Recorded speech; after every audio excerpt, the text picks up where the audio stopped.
નાસ્તાની રેસીપી. ચટપટા મસાલા સાથે આ નાસ્તો સ્વાદમાં એકદમ ટેસ્ટી લાગે છે, જેને બનાવવામાં કોઈ મહેનત નથી. તો સાંજે નાની મોટી ભૂખ લાગે કે પછી બાળકોના લંચ બોક્સમાં આ નાસ્તો એકવાર જરૂરથી ટ્રાય કરવા જેવો છે. તો ચાલો રેસીપી શરૂ કરીએ.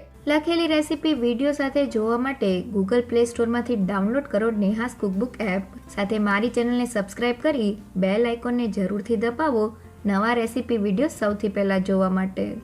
એકદમ ચટપટો મમરાનો નવો નાસ્તો બનાવવા માટે મેં અહીંયા 2 કપ જેટલા મમરા લીધેલા છે. તો માપ માટે ઘરમાં રહેલી કોઈ પણ એક વાટકી સેટ કરી લો અને તે વાટકી પ્રમાણે તમારે 2 વાટકી જેટલા મમરા લેવાના છે. તો હવે નાસ્તા માટે મમરાને સોફ્ટ કરવા તેમાં થોડું પાણી એડ કરી દઈએ અને મમરાને પાણીમાં 2 થી 3 મિનિટ માટે પલાળી દઈએ.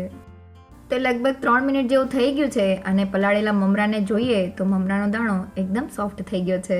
તો હવે તેમાં રહેલું બધું જ પાણી ચાયણાની મદદથી કાઢી લઈએ અને હવે ચાયણામાં મમરાને આ રીતના હાથેથી થોડા પ્રેસ કરી લઈએ જેથી તેમાં થોડું પણ પાણીનો ભાગ હોય તો તે વયો જાય. અને હવે પલાળેલા મમરાને મિક્સિંગ બાઉલમાં એડ કરી દઈએ. તો નાસ્તામાં મમરા સારી રીતે ભળી જાય તેના માટે હાથની મદદથી મમરાને આ રીતના મેશ કરી લઈએ. તો મેં મમરાને સારી રીતે મેશ કરી લીધેલા છે. હવે નાસ્તો બનાવવા મેં અહીંયા અડધા કપ જેટલો સૂજી રવો લીધેલો છે. તો મેં અહીંયા જાડા રવાનો ઉપયોગ કરેલો છે. તમે તેની જગ્યાએ ઝીણા રવાનો ઉપયોગ પણ કરી શકો છો. સાથે મેં તેનાથી અડધું એટલે કે 1/4 કપ અને 4 મોટી ચમચી જેટલું દહીં લીધેલું છે. તો જેને એકદમ સહેલું માપ જેટલો આપણે સૂજી રવો લીધેલો હોય તેનાથી આપણે અડધું દહીં લેવાનું છે. દહીંનું માપ રવા કરતાં અડધું રાખવાનું છે.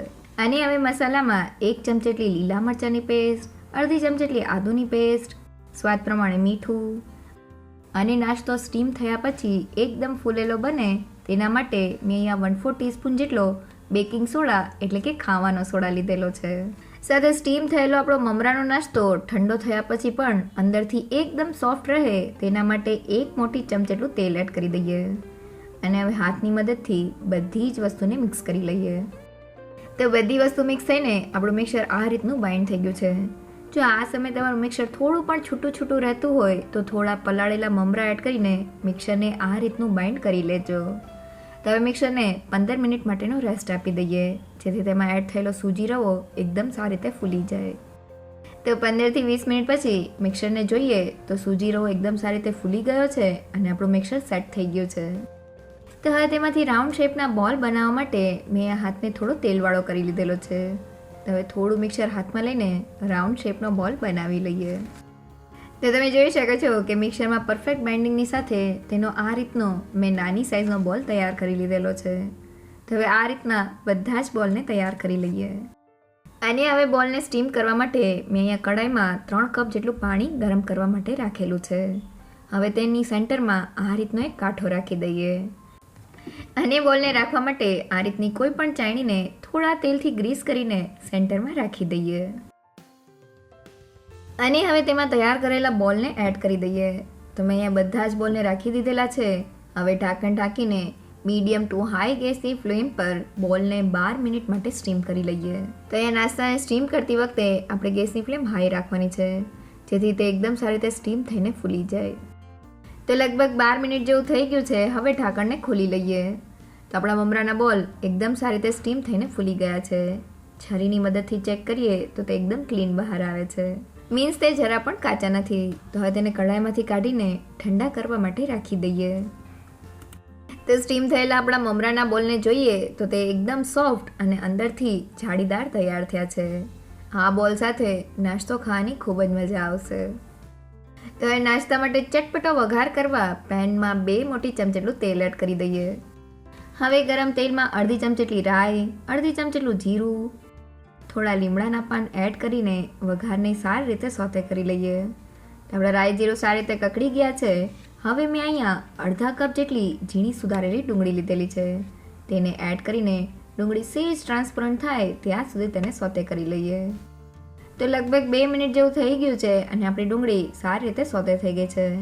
તો હવે આ સમયે 2 લીલા મરચાંના ટુકડા અને 1 મોટી ચમચી જેટલી આદુ લસણની પેસ્ટ એડ કરીને તેને પણ સારી રીતે સોતે કરી લઈએ. તો આપણા આદુ મરચાં સારી રીતે સોતે થઈ ગયા છે. હવે મેં અહીંયા અડધો કપ અને 1 મીડિયમ સાઇઝના ટમેટાના ઝીણા ટુકડા કરી લીધેલા છે.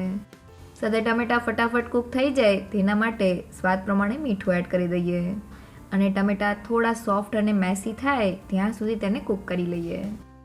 તે લગભગ 2 મિનિટ જેવું થઈ ગયું છે અને તમે જોઈ શકો છો કે ટમેટાં એકદમ સારી રીતે કૂક થઈને સોફ્ટ થઈ ગયા છે.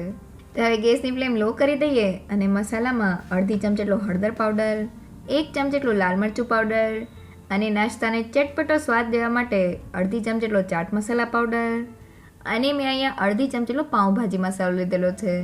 જો ઘરમાં પાઉંભાજી મસાલો ના હોય તો તમે તેની જગ્યાએ થોડો ગરમ મસાલા પાવડર પણ એડ કરી શકો છો. અને હવે બધા જ મસાલાને તેલમાં સારી રીતે સોતે કરી લઈએ. તો મસાલાને આ રીતના તેલમાં સોતે કરવાથી નાસ્તાનો સ્વાદ એકદમ સરસ આવે છે. તો આપણા મસાલા સારી રીતે સોતે થઈ ગયા છે અને તેની સાઈડ્સમાંથી તેલ છૂટું પડી ગયું છે. તો હવે આ સમયે તૈયાર કરેલા આપણા મમરાના બોલને એડ કરી દઈએ અને મસાલા સાથે સારી રીતે મિક્સ કરી લઈએ. તો આપણા મમરાના બોલ મસાલાથી એકદમ સારી રીતે મિક્સ થઈને કોટ થઈ ગયા છે. તો હવે તેને 2 મિનિટ માટે ધીમા ગેસ પર રહેવા દઈએ જેથી મસાલાની એકદમ સરસ ફ્લેવર આપણા બોલમાં એડ થઈ જાય. તો 2 મિનિટ થઈ ગઈ છે અને મસાલાની એકદમ સરસ ફ્લેવર સાથે આપણો નાસ્તો તૈયાર થઈ ગયો છે. તો હવે ગેસની ફ્લેમ બંધ કરી દઈએ અને તૈયાર થયેલા નાસ્તા ઉપર થોડા કોથમીરના પાન અને 1 ચમચી જેટલો લીંબુનો રસ એડ કરી દઈએ અને તેને સારી રીતે મિક્સ કરી લઈએ.